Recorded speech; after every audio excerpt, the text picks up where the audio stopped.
Good morning and welcome to Wrestle Talk with Arabbidb3aver. I'm your host, the elusive Arabbidb3aver, and today we're going to be doing the early morning edition of Wrestle Talk with Arabbidb3aver. We're going to be going over some of the news and some of the things that have been happening in the world of wrestling the past week. So stick around with us and let's get slammed today.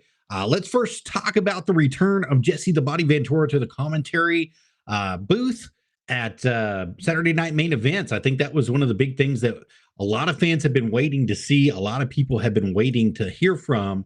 And you know what? It's definitely going to be something interesting to see in the future. I mean, they did a 3-man booth with him, with Michael Cole and Pat McCaffrey that were there. I think that they're trying to ease his transition back into the booth.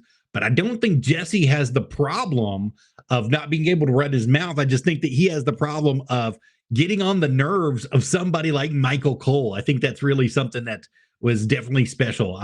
One of the retro elements of bringing Jesse the Ventura back, we got to see Eric Bischoff kind of give his commentary on the 83 Weeks podcast directly. The former WCW executive definitely gave his thoughts, saying under the circumstances, he thought Jesse did a phenomenal job because it's been so long since he's even been in that role. And he's right. It's been almost 25, 30 years, close to 30 years since he's even been in that role and performed at that level.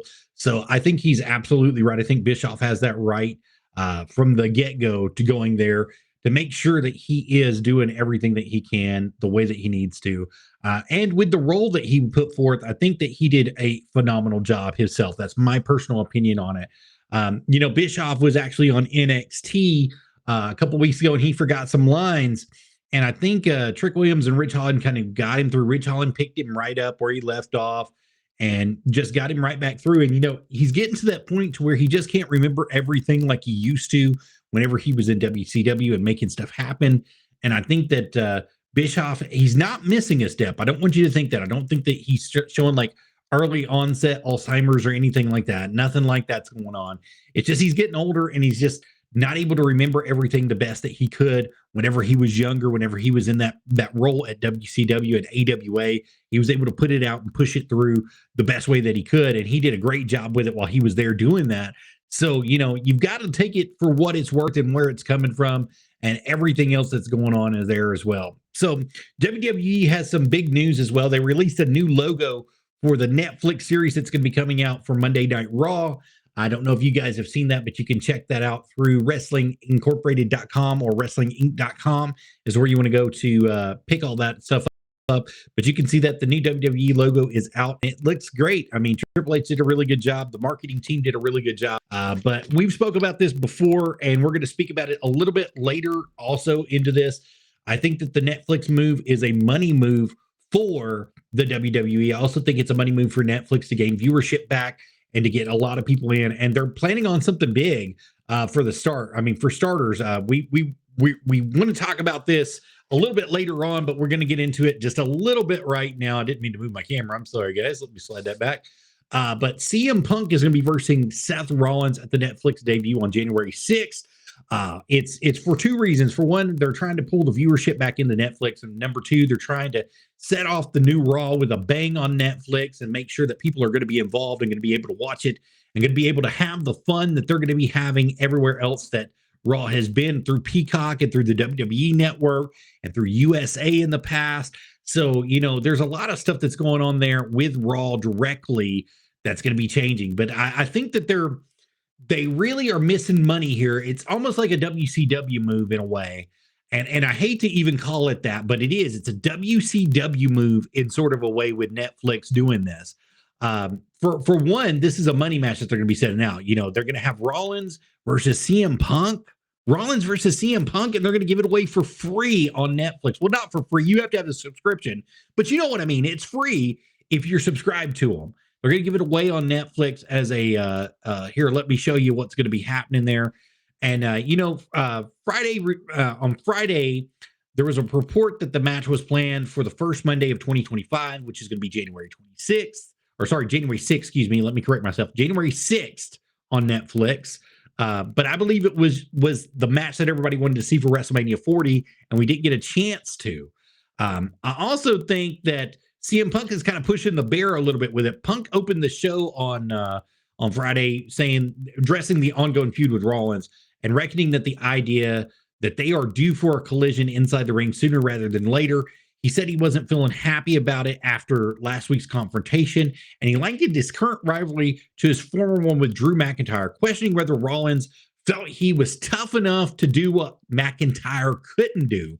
And I think that questioning his manhood was a big part of this to set this up, and then we got to see Rollins come out and call Punk basically an asshole and reiterating his belief that Punk definitely did not put the WWE on his back and he didn't make it stronger, and saying that he was the Second City Saint, quote unquote, and that he abandoned WWE and so much more. Rollins proceeded to call Punk by his real name, Phil, before meeting at ringside for the brawl, prompting Adam Pearce and the WWE officials to separate the two. In what was following a backstage segment, Rollins yelled at Pearce for once again getting involved before the general manager argued back that if Rollins could give him the chance, then he could look at getting him the green light. But instead, he just keeps butting in, as you see, and everything that's going on there. We got to see McIntyre appear, of course, and do some things there as well. I'm not really huge on McIntyre. I think that McIntyre made a mistake by going back to WWE, but it was in the best interest of his wallet to do so. So, you can't kind of complain there for him. We also got to see the tribal combat between Roman Reigns and Solo Sikoa for the official WWE Raw Netflix debut, which is going to be happening January 6th as well. After challenging his younger cousin in a video package on WWE SmackDown, Roman Reigns and Solo Sikoa, the tribal chief, opted for a match officially set for WWE Raw's first show on Netflix. It was revealed on Raw on Monday that the match essentially is a no disqualification stipulation match with no outside interference. Is set for the big premiere. In the light of SmackDown, Reigns addressed the singles feud with Sikoa after the original Bloodline featuring Reigns, the Usos, and Sami Zayn, alongside with CM Punk on their team that defeated the New Bloodline and Bronson Reed at Survivor Series War Games. Reigns said that he was giving Sikoa the opportunity to earn Ulafa, the symbol of chiefdom, like he did on the set of the challenge of the Netflix premiere on Raw. Despite the two being SmackDown stars, Reigns versus Sikoa will be the second ever tribal combat match in WWE history. The stipulation was first introduced when Jey Uso challenged Reigns at SummerSlam in 2023. Reigns putting his undisputed WWE Championship on the line for that. But like I said, it's going to be a great time for those that are coming in at Raw and wanting to view what's going on at Raw and having everything that's going to be happening there. And I think that's going to cover our WWE stuff for right now. I've been watching a little bit of TNA here recently. I love the stuff that's going on with the Hardy Boys. I love the stuff that's happening with Joe Hendry. They're using Joe Hendry and PCO. PCO is like all over the place in TNA right now. Let me get a drink.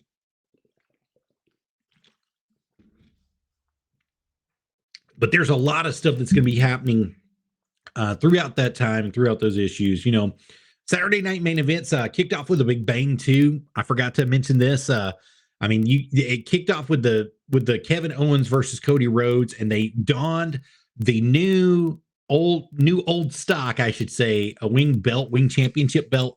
And man, it's one of the prettiest belts the WWE has ever created and ever hosted, and it really needs to come back. It really needs to be a mainstay for the WWE, but I don't think it's the prettiest in my opinion. I said it a couple days on social media, and I'm going to say it again here. I think the best belt that they did was the Andre belt in 87. The world title that they gave Andre in 87 was the most beautiful belt I've ever seen that's come through WWE. Now, there's been a lot that I like. I like the Attitude Era's world title as well. I think it was a beautiful title. I think it had some great stuff going for it as well. But man, just to be honest with you and be upfront with you, that belt that they gave Andre was just beautiful to me. And then I like the 10 pounds of gold. I've always been a 10 pounds of gold fan for the NWA. I think it's one of the best things that's happened to them. It is what it is. I like the old 10 pounds of gold. I also like the new revision with the Australia tabs on it and all the other tabs that they added to it. They added like 3 tabs to it. But that's just me. That's just what I like. We were talking about the Netflix deal just briefly a few minutes ago, and I kind of want to reiterate this. I think it's just really a big fandom move, to be honest with you. I don't think I don't think it's really in the best interest of Raw. I mean, they're going to be making money anyway, right? TKO is a billion dollar industry, hundreds of billions of dollar industry every year. They have the money to do whatever they want to do with, when they want to do it, how they want to do it. But I think that they're going for viewership. They're trying to line the pockets of their friends. They're trying to make sure that everybody is taken care of on that front with their friends, and they're moving forward with it. So you got to see that in the future, in the days to come, with the Netflix deal going through, yeah, it's going to bring a lot of people back to Netflix who left Netflix because they're not going to be able to get the wrestling that they want to see, or it can do the vice versa thing, is it can push them away. See, WWE has signed a couple deals here recently as far as television goes. The Netflix one was one of the huge ones that we got to see, but they also signed the NXT deal with the CW, which I think really was a slap in the face to the NWA. If I'm being honest with you, the NWA was the basically fluffer company for the WWE to come in and just steal their rights and steal their television and do things like that with them. And that was just wrong.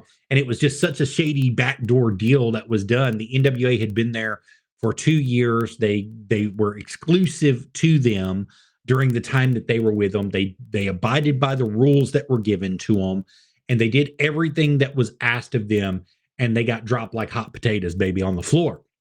And I don't think that that was a good move for them to drop them, to be honest with you. I think the CW should have kept them but they were bowing down. They were looking for the money, and they got the money in the WWE, and they knew that they're going to bring viewership and they're going to bring fans back. So they signed that deal with the WWE, but they gave them a non-disclosure agreement and saying that they're the only company that can be broadcast as far as wrestling on their network. And it was just a slap into the face of the NWA. And to be honest with you, the NWA needs to be looking to get back on television somehow, some way, even if it's through public broadcasting, PBS. I mean, they're already recording in all the PBS studios across their Skyway in Nashville and Tampa, at the Sesame Street PBS studios down there. They were in New York a couple days ago at theirs. So they've been doing a lot of stuff and recording in a lot of places. And to be honest with you, it just would make sense because PBS is everywhere. They would send them into Los Angeles. They'd send them into Las Vegas. They would go back through Texas. And congratulations, by the way, on Dog Pound. I want to give that out there too, becoming one of the newest NWA territories out there. And World League Wrestling as well. You all became a brand new territory in the National Wrestling Alliance as well.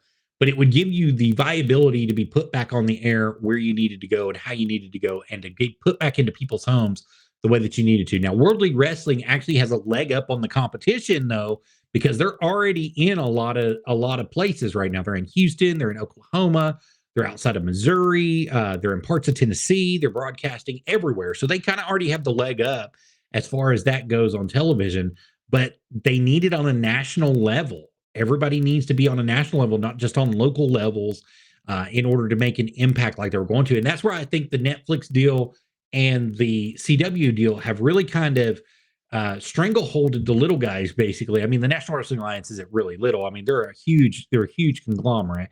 They've just gone through some ups and downs. And congratulations on Dothan this past weekend. I mean, y'all freaking lit Dothan on fire, baby, on the 14th. So, I mean, that was a really good thing for you guys for the National Wrestling Alliance. And man, we'll talk about that more in some of the days to come. So, but yeah, I think that that's one of the main things that's happened is they kind of squeezed the NWA out off of the CW app after they did all the legwork for everybody. They got people to join the CW. They got people to download the CW app. They went out there and they were broadcasting and advertising, giving them free advertising at all the shows. Now, mind you, that's one of the big things is they were going live and having people download the app at their shows live to make sure that they knew where they could find the NWA at the time period. And then they just kind of fluffer dealed them out. As soon as the WWE opened up the checkbook and said, hey, whatever it's going to cost, we want to do it, but we want to do it solo. And we don't want anybody to be involved. No other wrestling can be on this company except for us. That was a bad move for the CW because you just basically spit in the face of the people who paved the way for you. And yeah, I understand where the WWE is going, but you're going back into the territory system now with the NWA. And as that territory system develops, it's going to be interesting to see in the days to come if with WWE opening up the ID system again for independent development and independent wrestlers to become part of the WWE, it's really going to be interesting to see if they're just going to be poaching the best of the best or what they're going to be doing. in the future moving forward with that. I mean, they've already proven that they're going to do it with the television. They're going to take everybody out as much as they can and try to keep everybody off the air as much as they can so that they can be the only show that's on the air. The only problem is there's different markets in different areas that want different people. TNA is a great market in America. They went through some big trouble. I mean, God, does everybody remember the Spike deal that they did? Spike was the best thing that happened for them in the past 20 years. And then they fumbled that, went to Destination America, a channel that nobody had. And then they opened up their own network because nobody was able to see them or even be a part of them. They basically became MLW is basically what happened with them. So, you got to see, coming from where they're coming from, these companies have got to realize that they're almost being squeezed out of the television market by the big boys, by WWE. Now you've got to get to a point to where you're marketable again. And TNA did a major thing at some of the past pay-per-views by actually cross-promoting with the WWE and putting their talent with the WWE, like the Motor City Machine Guns winning the titles. God, that was amazing for the Motor City Machine Guns, amazing for TNA, and that was amazing cross-promotion that was going on. But you really have to realize that it looks like the WWE is starting to put the squeeze on these little companies because they know they don't have the money to keep it running and keep it funding. So they're trying everything they can to get all the talent that they can from anywhere that they can get it from and keep it on their side. I talked about that whenever it first happened, when the ID program first came out and they started, and I mean, it's still brand new, to be honest with you. They're still naming people to the ID program. But whenever it first came out, I told them, I said, it's just the same thing that went on in the late 70s and early 80s. They're just poaching from the territories. They're trying to get all the best talent from all the territories to sign with them and to become developmental with them so that they have a no-compete contract and they can't go anywhere and they can't do anything. They can't wrestle in any of these other promotions other than the ones that are allowed under the ID program directly, other than the schools that are allowed with the ID program directly. And in a way, it's good, and in a way, it's bad. So here's the good part of it is, yeah, you have a shot to become a WWE superstar eventually. Here's the bad news of it. You have the same shot that you do right now as an independent wrestler. I mean, prove me wrong. I mean, you have the same shot to make it, the same shot to be a WWE superstar as an independent wrestler as you do an ID person being named to the ID. Now, does it help you that you're already in the developmental system and that you're going to be able to roll through and do things like that? Absolutely, it does. It'll help you quite a bit because they're going to invest the money in you. They're going to invest the time in you if you're going to invest the time and money in yourself.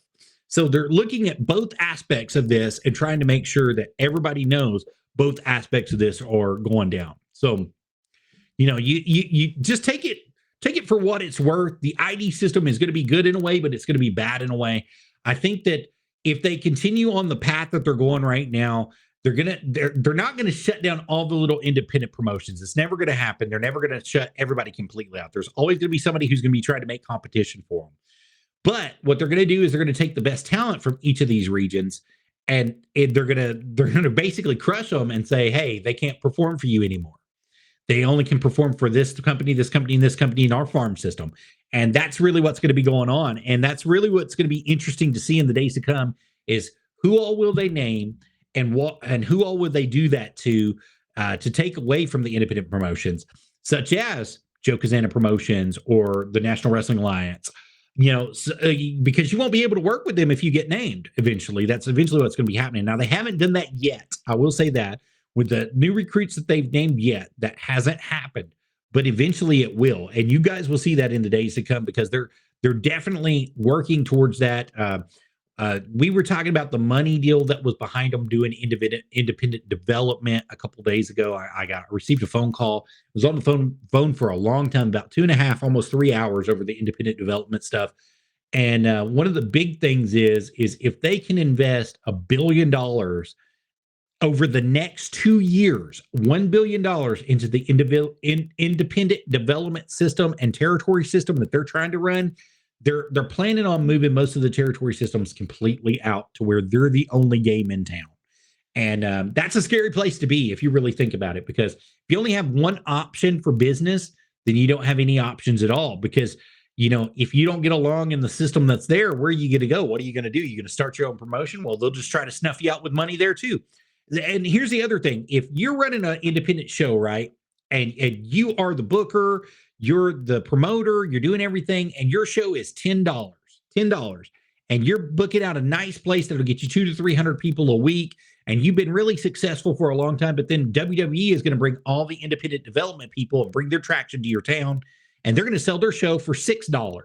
So $4 less. What's going to happen? Eventually, people are going to stop coming because it's a little bit more expensive, and that's what they're planning on doing. So you have to watch this very closely, see who all they're going to ID, who all they're going to put into the developmental system, how they're going to be investing the money into the developmental system to make sure that these people are getting the best training that's possible towards them, and also making sure that they're working for their system independently, supposedly independently, but it's not really.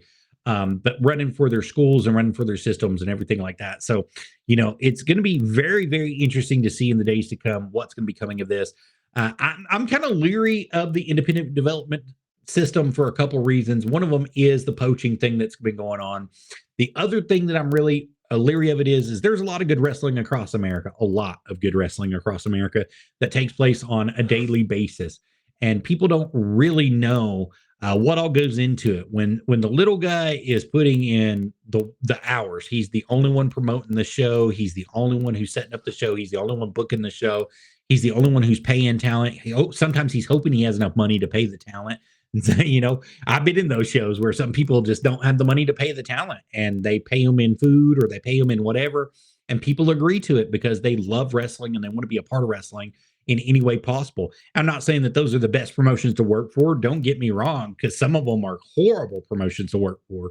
But if you get to a point to where you can't even make payroll and you can't even pay your bills and you can't even keep the lights on in the arena, it's going to be really easy for somebody who has all the money in the world to just walk in and take your territory over, even though you might have 200, 300, 400 people that come to your show, or 12 people or 14 people or 16 people, however many people you got.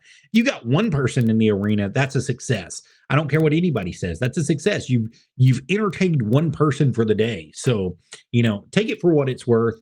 But like I said, man, it's going to be interesting to see in the days to come what's going to be happening with it, how it's going to be going through, who all they're going to be taking, and what's going to be happening in the future. And speaking of future, TNA Wrestling, Joe Hendry discussed his future plans and he was talking about his breakout year as well over the past 12 months, being on WWE television, winning the NXT titles, all that.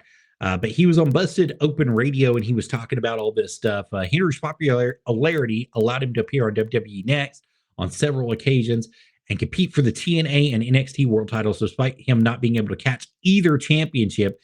Hendry is beyond appreciative for his past year in professional wrestling and reflects on his journey in it on his most recent appearance on Busted Open Radio. It has been an insane year, but it's been the best year to me. It's proved that every dog has its day, and it's never too late as well. There were surprise appearances. There were crossovers between TNA and NXT. I've had some amazing opportunities, and we've got a song on the top tier charts, main event back-to-back at TNA WWE pay-per-views, front cover for Pro Wrestling Illustrated. It's been a dream, Hendry said. Hendry also outlined his main goals for the upcoming year after being voted the professional wrestler and breakout wrestler star of 2024. Busted Open Radio explaining how he is striving to add the TNA World Championship to his resume. And I agree. I think it would be a great thing to add to your resume, Joe Hendry. I think that you deserve it, especially with the work that you've put in over the past, well, not including just the past 3 years, really, to be honest with you. The past year, you just skyrocketed through the roof, and you made a name for yourself, and you were able to have that name for yourself and push yourself out there into the world of wrestling the way that you needed. So I've got to give you a 2 thumbs up here from Wrestle Talk with Arabbidb3aver. You are definitely Wrestle Talk approved, and we would love to see that TNA World Championship around your waist in this next coming year. He went on to say, I'm not the guy that gets over the first time. I'm the guy that tries and tries and tries again. Every time someone says my name, I appear and I never stop. And that's the message I want to put out there, is when you have a goal, you have to chase it relentlessly. And for me, it's becoming the TNA World Champion. So I definitely would love to see that from you as well, Joe Hendry. It would be a delight to see you as TNA World Champion. Oh man, we got a lot to going on here. TNA was just part of it. The ticket sales for AEW were actually on the line as well, and we know that Eric Bischoff on his 83 weeks was definitely criticizing it quite a bit. Tony Khan recently provided an update on the ticket sales for AEW All In at 2025, revealing that the show had eclipsed over $1 million thus far. AEW will be looking to generate a larger audience from its last year's All In event, I should say, which sold just over 50,000 tickets compared to 81,000 in 2023, which broke the world record in most paid attendance at professional wrestling event. The former WCW executive Eric Bischoff has provided his thoughts on AEW's early success for All In 2025 83 on his 83 Weeks podcast, stating that he's curious to see if the company can maintain its sales due to its recent struggle in drawing attendance, which is very true. So they've had a lot of struggles drawing a crowd in over the past, I don't know, about 6 to 8 months. It's been kind of like pulling teeth to get them. So he congratulated AEW. They broke $1 million. I think the advanced ticket sales is something that's very good, but it's not that good. It's not a bad day at work, nothing to make you frown. So it'll be fun to watch how the rest of it goes. That big stadium for a company that's struggling to draw smaller markets and smaller buildings. So we'll see.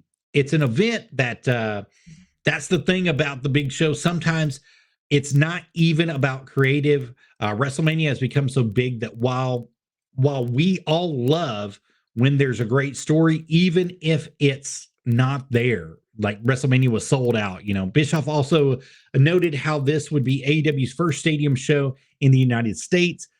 He believes that Khan's promotion will be able to sell tickets to the people who otherwise wouldn't attend weekly tapings or smaller pay-per-views because of the importance of the event, as well as being hosted in a larger venue like Globe Life Field.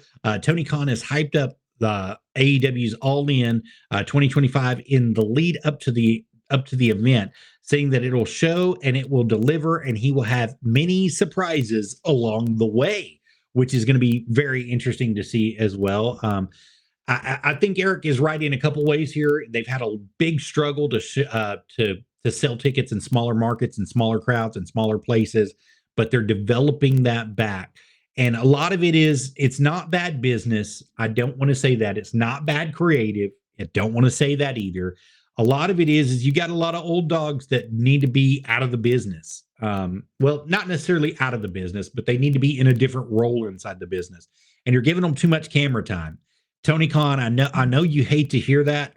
I know you hate for people to criticize your company that way, but you got a lot of it, buddy. There's a lot of people who are way out of their prime that you're giving them the spotlight that they needed 20 years ago, that they should have had 20 years ago, that you're giving to them right now. And it's hurting your business in a way, because you're not being able to tell the stories that people want to see and people want to hear and people want to be able to experience for themselves. You do have a good writing. You do have good creative. You do have good people behind you, but it's hurting you in your pocketbook. And whether you want to hear it or not, that's the truth of it, Tony Khan, is you've got to get your storylines back to where they need to be. You lost money on Darby Allin, dude. I'm just going to say it. You lost freaking money on Darby Allin and Sting. You lost money on God, I can't even think of his name. Danhausen. You lost money on Danhausen. You're still losing money on Danhausen. What are you doing with Danhausen, for crying out loud? So, you gotta realize that, yeah, these kids are making money. These guys are making money, but you're putting people on the air and put them on television, and they needed to be off television, like not completely. Put them in a manager's role, put them in a valet's role, put them in behind the scenes writing. I mean, my God, do something else with them. Just get them out of the ring, because some of these people are a hazard. I'm not saying that all of them are, but you're giving way too much TV time to these people, and it's costing you. It's costing you in your pocketbook. It's costing you in viewership. It's costing you everywhere. And that's going to be a hot take. There's going to be a lot of people who don't agree with that take, but I'm going to tell you right now, Tony, that is the take of the day. You are definitely losing money because you're not prioritizing the talent that needs to be in the ring and giving them the opportunities and the shots to be who they need to be and do what they need to do. I think it's great that you want to use the Jungle Boy. I think it's great that you want to use Luchasaurus or Kill Switch, whatever you want to call him. I think it's great you want to use those guys. That's absolutely wonderful. I'm not saying don't use those guys, but there's people that don't deserve the TV time that are there to train other wrestlers, but you're giving them the TV time in priority. Got to change that, buddy. Got to change it 100%. And I'm not going to name any names because they already know who they are, especially when they hear this. They're going to know exactly who they are. And yeah, they're going to fire back at me, and I don't really care. That's just part of the business. It's going to happen. Sometimes you're just going to get that. You're going to have that happen from time to time. But it's the truth, man. You got to get to the point to where your superstars that were superstars 20 and 30 years ago, they've got to be starting to fade out at some point. Yeah, they can still be relevant. They can still go through and have a good storyline and have good matches, but you got to know when to hang it up sometimes. That's what really separates the good from the great. See, the good people will never hang it up. They'll never hang it up. They'll always try to do it. But the great people know exactly when to turn it in and turn it off and go in right into the sunset and hardly ever be seen again. Hardly ever be seen again. So, you got to call it what it is and do what it is. Tony, do better, baby. That's what we're going to say right here. Tony Khan, do better, baby. And it's easy. I mean, I know it's easy for me to sit behind a mic and criticize you in my little elf outfit here. I know that's an easy thing for me to do, is to sit here and criticize you. But the truth of it is, man, there's proof in the pudding, and your numbers aren't making it. Your television numbers aren't making it. Your freaking seats and ticket sales aren't making it, buddy. I mean, you got to bring back. If you're going to bring back people that are going to be relevant to the business, you got to make sure that they are still relevant in the business to where people want to see them and draw that money on them. So there's give and take on this. I don't think you're doing a terrible job overall, but you do prioritize a lot of the older wrestlers that need to be stepping away and going in a different direction. I'm not saying that some of them still can't be stars. There are some of them that are going to be superstars no matter where you put them, but you also have to do something else. Like what happened to Kenny Omega? So, yeah, we know he had diverticulitis, right? We know that he had that. God bless you, Kenny Omega. I'm sorry that you're going through all that stuff. But you got to get back to the point to where you can find him again. You got to be able to see him again inside the ring. You think people aren't waiting on the return of Kenny Omega, Tony Khan? Do you think they're not? What do you think's happening? Do you think they're just waiting on everybody else to come through and have their day in court? No, they want the most decorated man in freaking AEW history. They want Kenny Omega back, baby. So I know that he's going through a lot. I know that he's sick. I know that stuff's going to happen there, but you need to be pushing for it every day. You need to be pushing to make him better every day. Find a way to make that man become better. Yes, he's sick. Yes, he's had problems. Yes, he's had things he's had to go through. But you know what? It's time that sometimes people need to overcome, and they need to know by the voice of reason that they can overcome certain things. You might just be the voice of reason, Tony. You might be the one that talks to him and gives him exactly what he needs. So there you go. That's my 2 cents on that right there.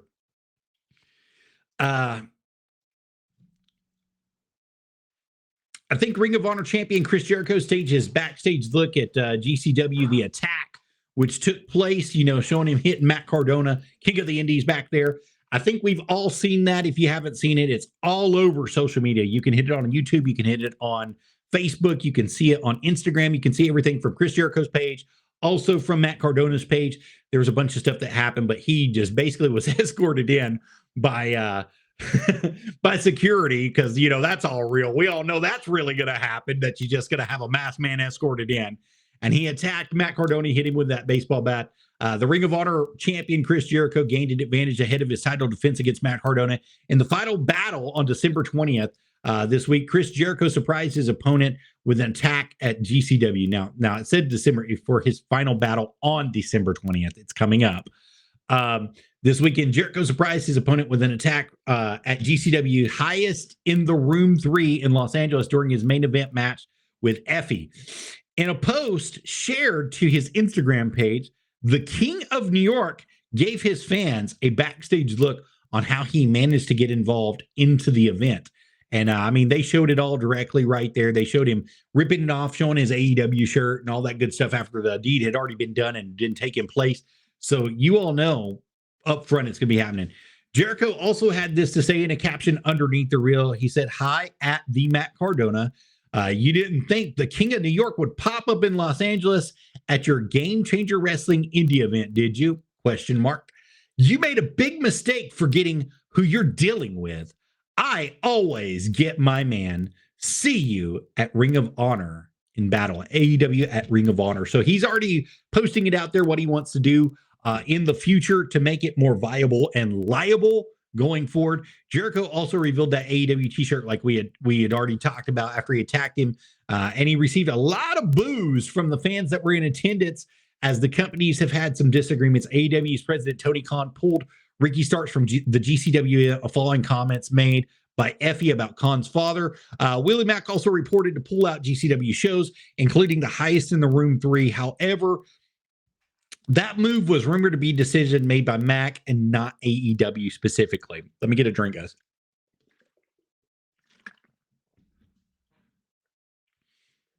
The Ring of Honor World Champion made his habit showing up in other promotions unannounced since leaving WWE in 2017. He attacked Kenny Omega in both New Japan Pro Wrestling and the inaugural All In event in 2018. The latter, while dressed as Pentagon Jr., he attacked Will Ospreay at Rev Pro event in 2023 while dressed as NWJP or New Japan Pro Wrestling star Bushi. And the entire Jericho Appreciation Society made a surprise appearance at PWG event in 2023 as well. And you know, so it's becoming his MO to do this over and over and over. And like I said, there's some people that need to go away. And I hate to say it, I think he's actually one of the best in the business on the mic. He's actually very sound inside the ring, but he's getting a lot predictable. There's a lot of predictability coming from Chris Jericho these days. So you have to look at it for what it's worth. Now, look, dude, I know I'm going to get heat for that. I know I'm going to get a lot of people who hate me who don't really care about what I have to say or how I'm going to say it. But that's just the truth. He's just getting to the point now to where he's just a little bit old and he's just doing it a little bit too much. So, you know, we have to talk about, we were talking about Kenny Omega earlier just a little bit. And in a few short years, AEW built a library of matches and moments longer lived promotions would kill for with that star. And AEW definitely started some fans and wondering how Tony Khan could fill the roster in the event that he went out, and he did as he went out. Now there's so much depth that one of the promotions and one of the biggest problems is finding room for it all. And that's what we were talking about. You've got too many irons in the fire, baby. You have too many people and you don't know what to do with them. And you know who else had the same problem before they went out? WCW. I'm just going to say it, Con. I'm telling you, man, it's been done before. You're going down the same road. Yes, you're a fan. Yes, you want to make sure these people are secure in their job and they have the things going for them. But you have way too many irons in the fire. It's an embarrassment of talent and riches that may create headaches behind the scenes, but it will be paid in huge dividends if you're able to put the storylines together that need to be put together and run it the way that it needs to be run. I know I'm kind of kicking a dead horse here, guys. I'm sorry, but it is what it is at this point. We're just trying to make it work for all intensive purposes going on right here. And I'm just about out of time for today. So I've got to say, before I let you guys go, I do have some merchandise that's going to be available at www.streamlabs.com/Arabbidb3aver/merch. And if it will allow me to show you my page here, which it's not going to do, let me screen share here and it will do it. Boom, right here, guys. So right here is my merchandise. It's at www.streamlabs.com/Arabbidb3aver/merch, as you see right there. You can check all of our merchandise out. We have polos, we have hoodies. Now, these are limited. There's a limited number left. The other day, there was 100 left. I sold about 61 of them in the past 2 months. So we've done really good as far as that goes. But I have different colors that are available. I've got the dark gray. I've got the light blue. I've got the dark blue. I've got the light gray that's available to them. And same thing here. I've got baseball tees that are black and gray. Also have the navy blue and regular blue and light gray and dark gray available in it. I've got regular hoodies and royal tan, the Caribbean gray, the charcoal, the maroon, and the sky blue that's out there. I have raincoats in the light blue, I have it in royal blue, and I also have it in red. Now I've got my Camel Toe Adventures music stuff that's going on right there. You can see all that. I've got different colors for each of those that are available to you. Also have the Nerdy Gaming with a Rabbit Beaver girls and boys, men's and women's shirts that are available to you, hoodies that are available, and stickers and all the good stuff right here. Water bottles, all of it. Come catch us sometime. Nerdy Gaming with a Rabbit Beaver 132 on YouTube. You can guys could catch us on Spotify whenever we do our radio show, on Buzzsprout as well whenever we do our radio show. Catch us anywhere other than iTunes that podcasts are available. We definitely are there for you guys. That is Wrestle Talk with a Rabbit Beaver. And as you see, man, the Seth Rollins and Punk thing is going to be huge for Netflix. I also think that Jesse Ventura's commentary comeback was actually pretty cool, that he was doing stuff directly with them. So it's definitely going to be great to see what's going to be happening in the future there. But I think that's all the time we have for today. I hope you all have a wonderful evening. Oh, and before I go, guys, I must say, if you guys are in the market for a microphone, looking for it, give Arabbidb3aver a call today. He can get you hooked up with this mic directly right here that you got here at sweetwater.com, or give him a call, 800-222-4700, extension 1325. You definitely want to get it. It is the Blue Yeti microphone, USB microphone that we're using currently. In a few days, we're actually going to switch, but as of right now, we are sponsored by them, so definitely do that. Also, if you're looking to get some tickets, discounted tickets for the School of Morton on their show for the 22nd of December, head on over to ticketleak.com, hit that QR code, scan it in, and at checkout, type in that promotional code RABBIDBeaver, capital RABID, capital BEAVER. Get you some discounted tickets right now to the School of Morton, which is going to be coming up. Man, it's going to be a Christmas spectacular special going to be happening this Saturday. You guys don't want to miss it. Definitely come along for the ride, and let's get slammed together with Wrestle Talk with the Rabbit Beaver. We'd love to see you guys. Come on out and say hi to us. If you guys are there, it'd be very great to do so. Also, we are 100% viewer supported by people just like you. You can get it through our merchandise, or you can donate once again at www.streamlabs.com/Arabbidbeaver/home. And I'll show that to you in just a second if it will pop up on my screen. Let's see if it'll pop up. Right there we are. So you can see me right here, but over here on the right-hand side, I've got a donation box. You put your username, you can put your tab in there. You can do it monthly. You can do it one time, however you want to do it. Or you can hit these three buttons up here at the top and go to the donate tab, and you can do it one time monthly. You can put as much as you want or as little as you want in there, and then you click the donate tab, and we'd love to have that for you. So thank you guys so much for being here on Wrestle Talk with a Rabbit Beaver, and I appreciate each and every one of you guys for coming in. And until the next time, you guys heard it right here first on Wrestle Talk with a Rabbit Beaver. Hope you all have a wonderful night. Be safe, and I hope to